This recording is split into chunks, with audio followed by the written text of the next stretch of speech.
kati 20 sur 20 totieli au studio moderne tout le temps totiaka yango elekaka et na kati na yango opesi biso $7,000 kaka totalité mais kofuta yango eza opesi avance ya $1,000 et puis à partir du mois prochain obandi kofuta $300 na yo. Donc, aux alaki quelque part ce que tu peux toyer na Kinshasa aux anglais singa ko vendre mais avec Mam Sololita azo commissaire au Bayer na muke na yo kaka. Juste $1,000 que tu avances, il y a du qualité. Arrivé sur le terrain, je trouve c'est à reprendre à zéro puisqu'ils ont construit avec des barres de 6. Il n'est pas possible pour nous les ingénieurs de construire. À partir, rien n'empêche au foot à piste. On a tout favorisé qu'à diaspora, moto alela tanga zara na mbongo ebele zo luka somba azui moyete. Tanga zara na mbongo ebele a somba ba melaye, ba famille ba kosa ye. Le lombongo comment mokie salaire comment mokie diaspora aux an l'autre côté na Kisasa. Mais le lot à travers Mam Sololita a pesi opportunité de koka na mokie on ozwaka na salaire na yo andaka reboire à 300 côté. Mais aujourd'hui, avec Mam Sololita, personne ne sera jamais déçu encore de plus. Alors, bit na biso na kati ya chaîne na biso eza biso tozana ba concession o tozo morceler 20 sur 20 na commune ba bengi Ntsele Kindobo plus précisément 8 minutes derrière mausolée à papa na biso Tshisekedi na lo batango nyonso yom to yi mausolée te talakaka. Et quand même, c'est une structure qui est basée sur l'honnêteté. Oyo banelaka basala makamna bomzambe liboso donc okutana na lelo so okutana ngam kwa liboso yeba ke tu es sélectionné par l'élection de son amour pour apangusoma ya misu.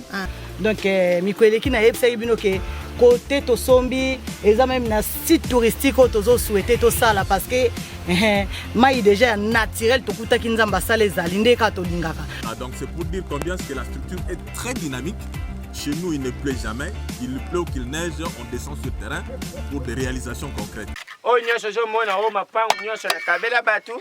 Tambonaka. Futambonaka. Yo otala kasima tato kuyi ko sele lote. Bomanzo de mbongo za pasi. Merci bandeku. Comment nyonso zo mona lelo? O ezali nyonso batonga o eza dal. Ndako ba otongeza niveau. O eza dal. Papa maleme ndongunja obimisa mpeba sima ngala lo bakoto olapa encore ya ba maso et ya gasol ya ba maso ya ngobimisa ka lo nyakulo sur la couleur voilà soit ka ba image azo la kisayo bon ngai ndaku na ngala tonga ngola simate na tonga ndaku na ngala semul tonga ndaku na semul paza na makazi ndaku mususu na tonga yango kule babuka yango parce que ufo bagana ko sombera ngai ezalaki pete ilaki ya kolemba tango babaleli fufu elembi yango le buka na kana tonga na semul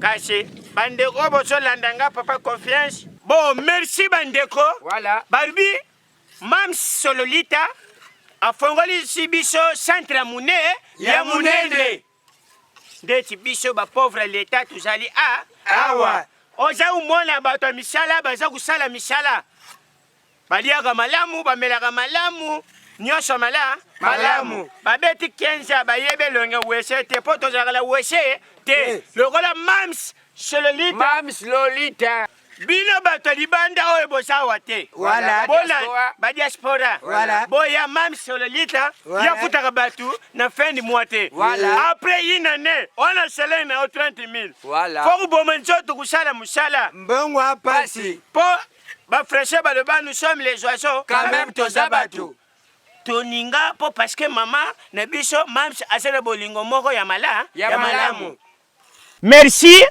Kakande bakori baruba nous sommes les oiseaux quand même tozabato. Merci yaya likambu ya kulubala bande kona biso bazali na mukiri ya poto boyoka sango ya malamu oyo ipesa meri mutu nyonso. Mam Sololita apesi opportunité na bato basa na poto yo muto lemba na yo voilà yo muto fanda na yo voilà oyaga na Congo uzongi yaya tangu yo zonga wan tangu korine yaka est-ce que la kake koya te sikoi oye koya est-ce que to yebi yango te bandeko tangu yango yo voilà bumi yebela Mam Sololita apesi bolingo na mutu nyonso ozali na posa ozala na esika moko ya mosika lelo likama ekoki kokwelela yo okei na esika moko boye oyo ekoki kovanda malamu en plus alobi na mutu nyonso etake mam sololita na bolingo na biso ezalaka na bandeko na biso ya poto oyo bazali na bapaye ebele na $1000 na yo ya pamba soko otindi akopesa etandi ya mabele ya molai mpe en plus atongeli yo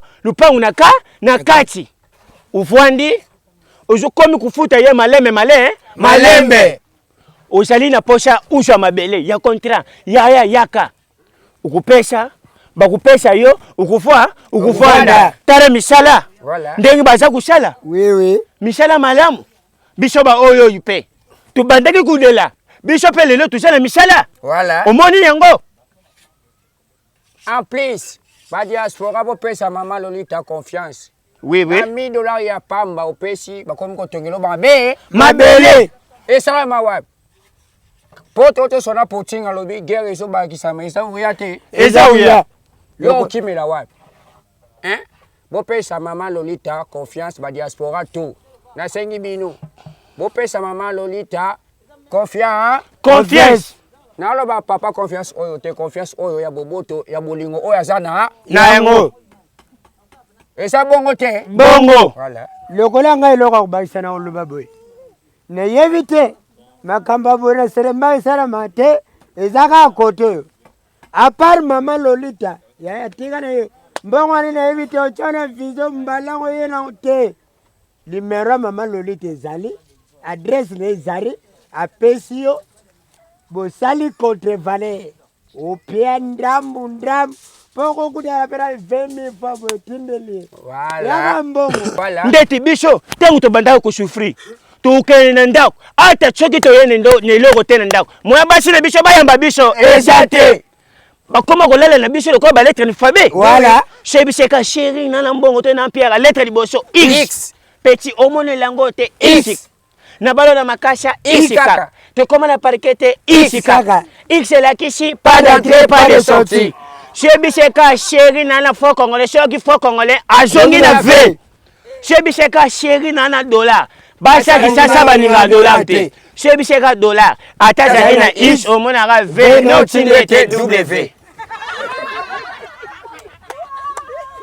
après yaya oui Maman Lolita na sala coste pana ye. Voilà. So mu conseiller so le bien kwanza. A kwanza na franc. Na français. So mu conseiller kwanza na franc. Na français. Oyo ka pensa.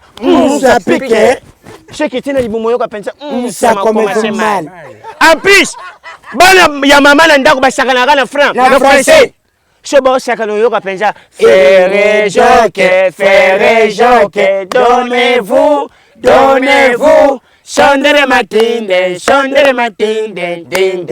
Yaya, bana biso basakana kana linga. Na lingala. Neto kwa pecho. Voilà. Esakani lo kwa kuluna. Oyo ka penza. Pat. ndeka sumbinye akoseli bapeti o bapeti Yaya, kopo to salaka kopi ya riske. Kwa jimana mabo kilo. Osundoli marchandise benda.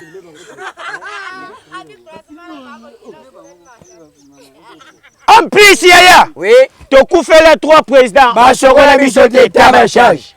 Premier président, Kasavubu. Deuxième président, Mobutu. Troisième président, Pepe Kale. Ah oui? Oui. Azarabe président, qu'est-ce que c'est? tu es raison Ah, président, qu'est-ce que c'est? Voilà. En plus, Yaya, Voilà. tu as un bougement, tu as un camion qui change comme un chilou. La chiluba. Et ça la moto, Et le roi de Mawewa. Et ben, on a démarré Kavru. Et le roi comment démarrer Chamboui. Na pipi ya moto elongo koma démarrer Kapinga. Masanga kuto ya muluba te mais so fongoli masanga yoka masanga Chikapa.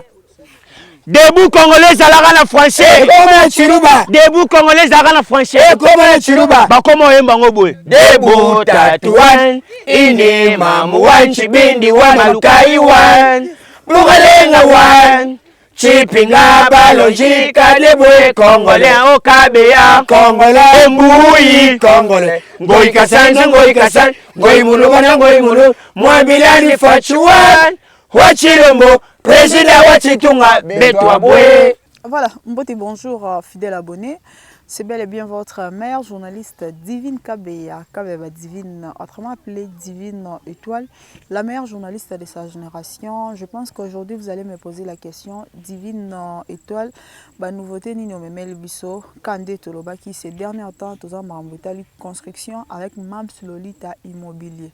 Balobi Bana Poto, diaspora, partout au Bozali, so Bozan pour ça, Tonga, investir, est-ce qu'il y a bien, contacter Mams Lolita et que ça une bonne chose. Je pense que autrefois tous aïka awa et si ka obomona imatiti ezalaki il y avait rien. Je pense que Mams ça peut ça verset biblique comme d'habitude il y avait rien ici. Avec Mams Lolita ndeka misa ezo sama toujours kitoko nde bozomo na simalanga to laraki bino pe to kokisi yango to lobaki 20 sur 20 donc na 30 na 1000 $ na avance 300 € chaque fin du mois, donc et permettre à ce que Mams Lolita a salle là studio moderne. Na kata studio moderne wana tozomo na toilette il y a dedans, tozomo na ozape na véranda na yo, oza vraiment na salon na ya monene ko permettre lit na ezala, garde-robe na ezala, canapé na ezala, télé na ezala, na kati ya kindobo na sima mausolée, misala e bandi déjà, misala zo salama. Là je profite pour dire un grand merci à Youssouf pour les images. Ndeka bozomo na tozana batu nyonso balobi et pas Mams Lolita une fois au PC 1000 $ na yo contre eza il faut signer toza ba mettre avocat toza cordon toza pina basala nzambo baza kati na biso parce que Mams Lolita yemo pas za mosa nzambe na kati ya Paris. Voilà, je pense que lelo vraiment to sola po misale bandi na bandero batinda mbongo na bango bandeko batinda mbongo ba studio na bango e bandi déjà bomona tozonga na bandero nde ba sa misala Youssouf azozo ba image tozonga tango bomona ba rotolé tozonga tango bomona ba tie carreau tozonga tango ba otia clôture tango ba otia nyonso donc misala déjà bandi et pas Mams Lolita. Voilà, là je vais directement appeler maître na ye longo tokosola pe tobeta mama solo muke kande zalaka bosa abiso confiance bokozala jamais déçu. Bonjour maître. Bonjour madame Divine. OK. Merci beaucoup pour la parole. Comme madame Divine venait de m'introduire, je suis maître Kaiser Kebanseka, avocat et conseiller juridique de l'ASVD Mams Lolita. Okay. En effet, ma présence ici dans les chantiers justifie combien est-ce que nous sommes tous impliqués pour l'aboutissement de ce travail aussi très grandiose. En fait, nos amis de la diaspora, parce que ce projet est plus spécialement pour les amis de la diaspora, étant donné que ASVD a pris l'initiative de favoriser les amis de la diaspora à ce qui concerne la politique de l'habitation. Parce que, allez-y comprendre qu'il se fait que la plupart de nos frères qui sont à l'étranger, ils ont eu du mal à avoir quand même un logis sur place ici à Kinshasa. Raison pour laquelle, par le truchement de Maman Lolita, dans le cadre de son association, elle a plus axé l'action dans le cadre de l'entrepreneuriat. Donc, ce qui est en train de se faire, ça fait le sort ou l'épanouissement pratiquement de notre pays dans ce secteur-là. Donc, ce qui veut dire que ma présence ici dans les chantiers, c'est pour venir et rassurer à tous ceux qui vont souscrire et ceux qui ont déjà souscrit et que tout est en ordre, étant donné que sur le plan juridique, l'ASVD est organisé, nous avons des statuts, nous avons des règlements d'ordre intérieur qui régissent la structure, et ce qui fait même que tous ceux qui ont souscrit ne seront jamais déçus, étant donné que leur contrat qui est d'abonnement, le contrat de souscription qui est conclu avec notre association, fera de sorte que même au niveau de service de cadastre, tout est en ordre. Donc ça fait que tout est rassuré, il n'y a personne qui va jeter l'argent à travers la fenêtre, étant donné que tout est rassuré, et ce qui fait qu'il fallait descendre sur le terrain et pour rassurer pratiquement toute notre clientèle, s'il faut l'appeler ainsi, et qu'on est dans le bon, personne ne sera dessus. Merci beaucoup. Voilà, maître, s'il vous plaît, un mot par rapport aux gens qui sont en train de douter toujours. Bon, en tout cas, comme on l'a toujours dit, que on ne mérite palper du doigt la réalité, nous disons de ne pas nous faire confiance, mais de cette confiance-là, ça soit mérité. Donc, le mérite de la confiance, c'est de coopérer ou de traiter avec nous. Et je pense que personne ne sera dessus. Ok. Voilà un peu. Donc, c'est ça parce que nous venons d'ailleurs d'un autre site où nous n'avons pas entrepris les travaux au début, mais que Mam Sololita, notamment par ASVD, a été consulté et nous sommes allés pour refaire même certains travaux qui ont été mal exécutés par les autres et qui n'ont même pas pu parachever les travaux. Donc, quelque part, là, aujourd'hui, on est sollicité par-ci et là. Donc, voilà combien ce que la demande devient de plus en plus grande et que nous, on continue à perfectionner la qualité du travail. Voilà. Merci beaucoup, maître. Bonjour, Cordon. Bonjour, madame. Bonjour, madame. Voilà, présentation, Bonjour vous avez une aussi. bonne chose. Hein? Là, tout le monde présentation, vous avez une bonne chose. Nécessairement, bonjour et bonsoir à nos téléspectateurs que vous êtes. Nous vous disons sincèrement merci de prendre votre temps, de suivre ces émissions et puis suivre aussi les informations sur le travail que l'ASBEL est en train de vous, nécessairement, de vous devoir. Et quand même, c'est une structure qui est basée sur l'honnêteté. Donc, cette structure est basée sur l'honnêteté. Vous savez, Mme Sololita, c'est une doyenne de l'Europe. Elle a plus de 30 ans en Europe. C'est une femme, en tout cas, bien posée et puis bien statuée sur tous les plans. Même dans son quartier, voire même dans son travail, voire même les personnes qui lui ont connues, avant même moi, avant même vous là, il a vraiment un bon témoignage. Et c'est pourquoi nous sommes venus en tant que serviteurs de Dieu que je suis. Il m'a quand même fait confiance de m'approcher au travers ses activités, afin que je puisse aussi devenir une de vos travailleurs. C'est pourquoi nous sommes là, en train un peu de moderniser les choses. Comme le chef de l'État a lancé un très bon message pour la diaspora. Et puis Mme Sololita aussi n'a pas voulu aussi abaisser la main. Il en a aussi voulu s'impliquer là-dessus pour accompagner le chef de l'État dans son message qu'il a donné et puis l'accompagner aussi dans sa vision. C'est aussi une part de soutien à cela. Et c'est pourquoi je la bénis aussi infiniment. À cause de l'appui à parvenir au fond de la motima à l'obino, quand même je peux aussi faire quelque chose. La chose en question qu'elle a voulu faire, c'est quoi? C'est vous aider, vous, les personnels, au Yobosibo, comme dessus déjà, rien n'allait encore. Bamususu bazana ba problème du cœur à cause ya bandeko, basunga bango mabe, à cause ya ba camarade, basunga bango mabe, à cause ya ba pasteur, basunga bango mabe, à cause. Et cela aussi les a affectés et aujourd'hui ils sont malades. Et c'est pourquoi Mme Sololita, à cause de la honnêteté, il a quand même voulu aussi accompagner cette vision-là, afin que Bino ba diaspora, tous en général, États-Unis, et Canada, partout dans le monde, où il y a beaucoup qui s'investir à Wanakacha Congo, c'est aussi une façon de donner du boulot à vos frères congolais. Nous ne sommes pas limités par là.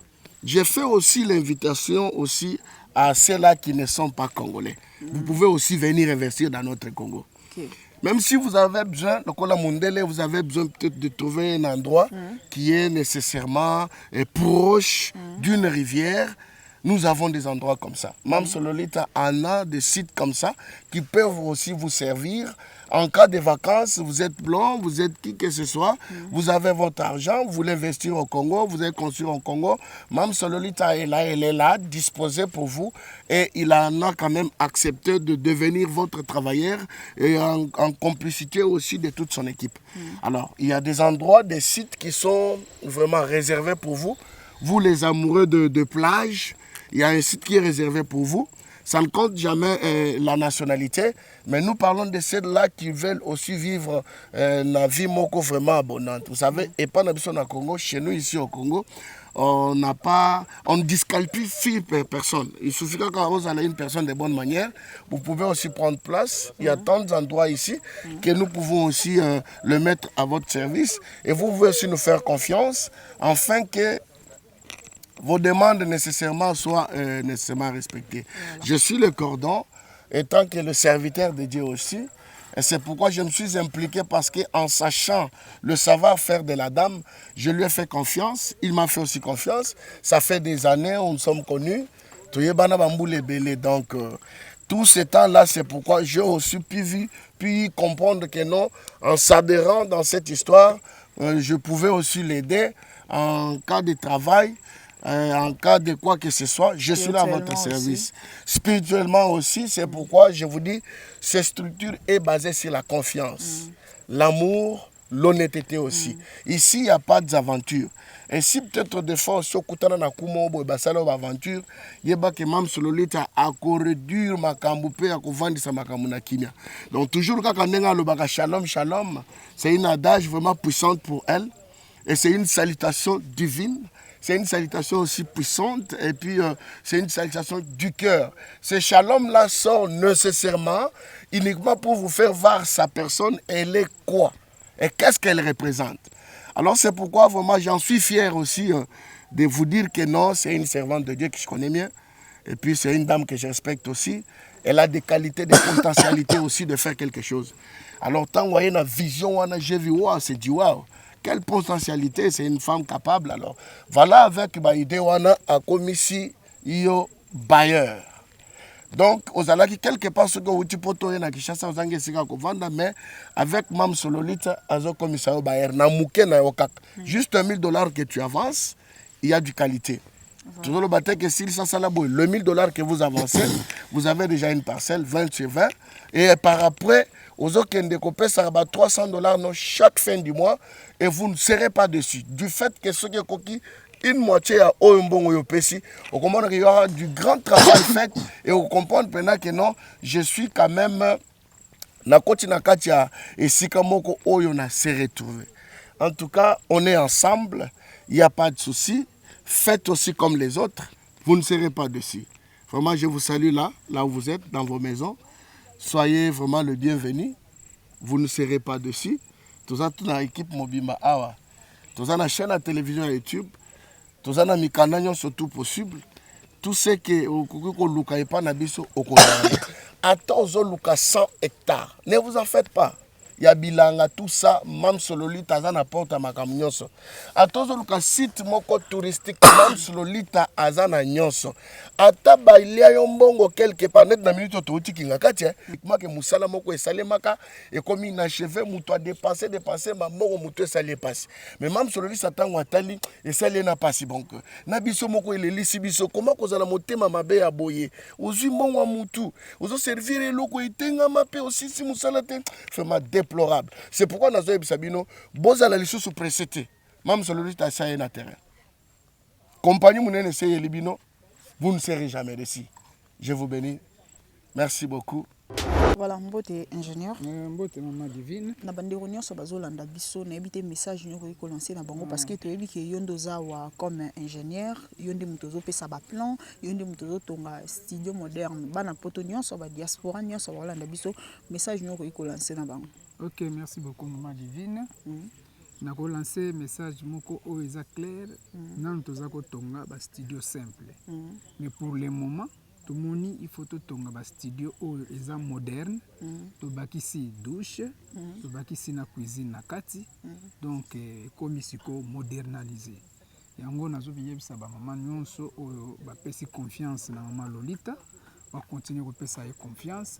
Toza terrain moko nga na moni poko tonga nga na tonga na ba terrain oyo nga nazo mona eza bizarre te. Mais na terrain oyo nga naza na moment oyo na sepe nango makasi ko tonga po eza plat. Voilà image nga na web sabino bo pesa maman Lolita confiance misali ko salima bozala jamais déçu. Merci beaucoup maman divine on na nyana loba ya mukuse yango wana toza na équipe nyonso awa bazana ko tonga ana ko sala misala nga moko naza ko diriger misala nga moko naza ingénieur nazo tonga misala très bien na site ya maman Lolita. Merci voilà. Beaucoup. Ok, merci beaucoup. Je pense que nous allons chuter avec maman Lolita. Mbote na yo mams. Mbote maman. Voilà, autre fois. Très chère divine. Voilà. Ma journaliste préférée de sa génération. Autre On a zolo ba bana mboka bana membre bana kiri bokanisi la petite azo so la chitok. Voilà. Autrefois tout ça là émission bandeko ba mona ki to promettait bango studio moderne zoya yango déjà to moni misale bandi na ba concession mususu ya mama o ya pesa déjà mbongo na ye misala ngo e bandi na ebiti na bandeko bazolanda biso. toujours ndenge sepelaka koyebisa bino bonjour bonsoir shalom na otiki kolobosana ta mokomo te ndenge l'homme deja utali koleka alobaki na bino shalom donc oyo nazobake kimia na nzambe ekutamela yo kimia oyo mokili moto mokili akopesa te mais oyo ye moko yeme il est créateur oyo asepeli kosélectionne nga na yo lelo par l'élection de son amour il nous a choisi tozala baoyo tozali tozala bato oyo babeti libaku ya kokutana na Mams Lolita biso nde bango oyo nga na yo ndeko nde osepeli kokuta nga likola telefone na yo comme YouTube osepeli kofungola télévision omoni nga donc nous sommes sélectionnés parmi bavainqueurs parmi bato bazotombola bendele parmi bato nzambe alinga pansama ya miso oyo balela kala parce que makambo oyo ngana to se retrouver boye nazoyebaka nga na to ba victime balobaka l'expérience vécue quand quelqu'un sage mpona aza na kati ya expérience parce que na vivango nayebi kolela kala olela vi badéception mais lelo nzambe asepeli so akutanisa nga na yo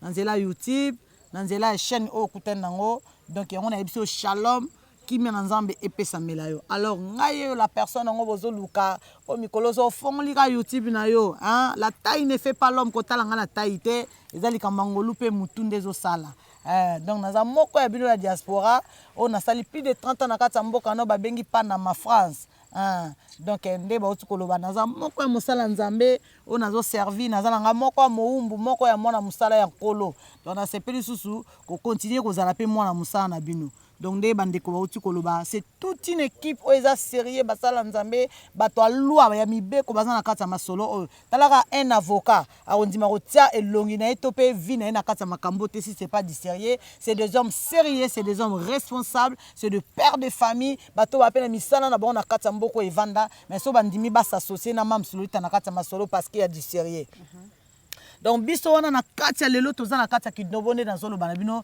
dernièrement tolekaki awa nde kaka ma petite journaliste auti koloba no il y avait rien donc mingi tozonga na kati ya Bible même la Bible nous dit que au commencement la terre était informe et vide mais après Dieu créa donc nayebi bino ke na minute o Mams alakisa bino esika oyo ezalaki encore informe et vide mais aujourd'hui nous sommes en train de créer quelque chose que vous êtes en train de voir oyo ezaki télévision eza théâtre te eza pardon radio te TV eza radio te voilà nde bozomona boye plus précisément na ozala obligé parce que tozotravaille na kati ya transparence oyo dernièrement na présentaki bino tozalaki na balabala monene nayebisaki bino eza lupango ya mama na biso chantaine na kati ya London kamata bizu ma copine aza mwana mwasi ayebi ngai te nga mpe nayebaki ete mais à cause ya confiance asali nga confiance atindeleki nga 8500 na ye tala moto andimi kotinda $8500 na ye atango yango ya 1 ti na 8500 alors nayebisaki mama omona bilili leo na kati ya parcelle à coin ya mama Chantal na kati ya Londres ya double parcelle et na kati ya double parcelle nde tozoba totili studio moderne na kati kuna beaucoup ta cuisine beaucoup de toilette beaucoup de douche donc maman na biso o azasu na besoin te azo ya kisasa akeno kufuta ba 2000 ya ba appartement non parce que ozala moderne nde na yebisa bino no botala ba video na nga na muto na milingaka na muto na linga ko vivre na ba qualité na vie à luxe na vie à swag na vie à diwao alors nazo communiquer bino vie wana na linga place na za makambo za kitoko alors elenge vie bongaka zo vivre na baninga na ba famille na bandeko mbo baliaka na bato bomengo bavivango na bato donc sache que place maman le ozala yo ozwi ngolo ozala se kozala kana kati mwa diwango pona o promettre bino nous sommes entourés de grands hommes bata minene oyo yebi ya mboka oyo ya omoni esiko ezo permettre to tonga ntsanga totonga babizoba zoba totonga ba mataba ezosenga bilo totonga bilo ka swag ya classe yo omoninga pour la première fois tozo créer site ya bana poto entre parenthèses diaspora avec Mams Lolita donc awa toza wana ba studio oyo tozo tandango na ese bino dernièrement nga na tonga na saka makambo qualité awa bato bazaka bato double parcelle na kati ba double parcelle baza na ba studio na bango ko tandama awa to tonga ngo ndenge moko et puis toko dès ko silisi ko tonga studio na yo osilisi pe mbonga lupangu na yo tokokota na ba clôture donc yo okutamina nga okoti pena na keri moko soko kokota ya assurance ola la pongi tranquille oza yo moko te Mams Lolita aza na groupe ya WhatsApp auto solar ba diaspora nyonso pe bato nyonso bazo somba Mams Lolita aza na groupe auto saka likelemba ya immobilier ato somba te bandaka na ndambo ande ba tukoloba tina ko répéter zate ba concession na biso za 7000 20/20 studio na kati opesi ya compte ya $1000 obandi kofuta $300 mais rien n'empêche au soldé wana to favoriser ba famille démunie ou par rapport au pays ya ezwili ndenge poto ebebande na zolo ba poto akalizaki obeti kayu koto obeti koto kayu obeti kayu koto ozo ko se retrouver mais lelo ba makambo na ceci là mais na koyi ko zoyo na kati le côté na commission papa le pan maman le pan avec amour avec solidarité avec étant que ba na nzambe donc nous sommes là lelo to na kati ya lupango ya maman na biso Chantal atindaki mbongo na ye atindaki plus de moitié parce que na kati ya makambo yo mbambo tozo senga toko dongela au studio à partir ya yo mutopesi moitié ya mbongo maman na tinaki mbongo na ye lelo comme na plus de moitié atinaki mbala moko 8500 na place à 12000 to bani ko tongela studio na ye to pesi mino botiki la biso une semaine to la sabino suite fait ya masolo e ozalaka diwa donc yo mutu ozana na kati ya ko douter hein longola doute prends courage na vie soko zwi décision zwa ya defa peso tala kinga ozapa ki melelo sepelo mona ngasu pona yebi ke na banozonga zonga po mikolo yo eza ma copine azoloba ma journaliste azoloba meilleur journaliste de sa génération na minute na otabino na gazon na 7000 na studio otozo tongaza na été na kata ntele mobimba ko futa malembe ezaka pa mam Lolita po bolingo ezo sopana motema bolamu ezo sopana lisungi ezo sopana na elsa binonga na moto na uti na kata famille ya mama wazaki politique azaki mama bolingo makasi atit kilanga yango lokwa na kata politique te mais makambo nazo sala ezo permettre et faire partie na makambo mboka na biso senga présence na batu besoin ya batu lokola biso yeyo en tout cas président biso yeyo tozawana pona ko soutenir yo pona ko fungula mboka lelo chômage est diminué au moins na plus de 10 familles. Parce que la plupart bateaux sont basés en akati et permettre moi les sungi à salaire quand on a banda kuna bango bana bakende classe bana bazo moi lokakolia ça veut dire toujours faire partie ya rotia coup de main na kati ya mboka na biso to yebi ke makambo yo ekoyokana ba koyokango et puis to kozala soutenir boya nous sommes dans les bons na libino mingi mbote na bana membre bien so mbote na ingénieur na nga Youssouf azo pesa nga bilili ya kitoko o batino so ba ke mam Lolita bilolo kitoko bilili kitoko ye wana ingénieur Youssouf na sima caméra na bosanité ba bengi prophète o mamba chikumina epowa o bozo ka cordon mosala nzambe njondo de faté ndeza boto o travailler na molimo comme na mosuni mam Lolita ndeka lobala mino na kola na kata masolo ya nzambe na kata maluba nzambe na zaka tout le temps na basala nzambe masolo o basala nzambe bazana kati o ute koleka wana balobi aza avocat na baron na niveau likolo ye wana conseiller juridique na kata association ASDV. ASDV association solidarité diaspora des visionnaires diaspora rumela zomona ngaka kutumboka wana ndeko komiko samate kuna mboka na biso te mboka na biso nde yango ngana kepoto mona mukie ngana koli kuna na tangi kuna na bali kuna na boti kuna mais mingi idéologie na talishita sima donc awako pepele makamabo to lettre zate oh la muki na tongo oze bate na okekuta nini kuna stress ezate kitoko makasi donc mingi na tali rétroviseur na beti chita sima donc yara na ko rejoindre équipe au sepela o va ino tranquille au comino na lupango o va ino tranquille lupango ngeboti ndako o va ino tranquille et comme na clôture o va ino tranquille mukolo yo tsepena wow oh nyoso yanga mais kaka na malembe tala niveau c'est dit jamais vu c'est un cadeau quoi. Profiter na temps na yo hein le panier circule encore moment au panier SCP était malibosa porte ndako no une année après 2 ans après ma solo torbeta en sous-sauté donc na cette la pesibino mbote vraiment bozala bien bosala nga confiance numéro à mam Lolita ezo ko afficher toujours et na robosa na te soki osilisi kotala ko bosa na te ma sœur mon frère s'abonner chaîne na biso ezali Mams Lolita Immobilier TV na ebandeli tellement to pesa ki émission to tamblaki moi de gauche à droite na ba chaîne belé mais chaîne na biso o po mona ba news asika ozo ba nouvelle dereka ekoti eza Mams Lolita Immobilier TV kuna nde s'abonner kuna ndo koza ba meilleur ba news akitoko ba meilleure nouvelle vraiment to lingi bino mingi mbote na ba diaspora nyonso moko ya bino yo bosala nga confiance on est ensemble. Voilà.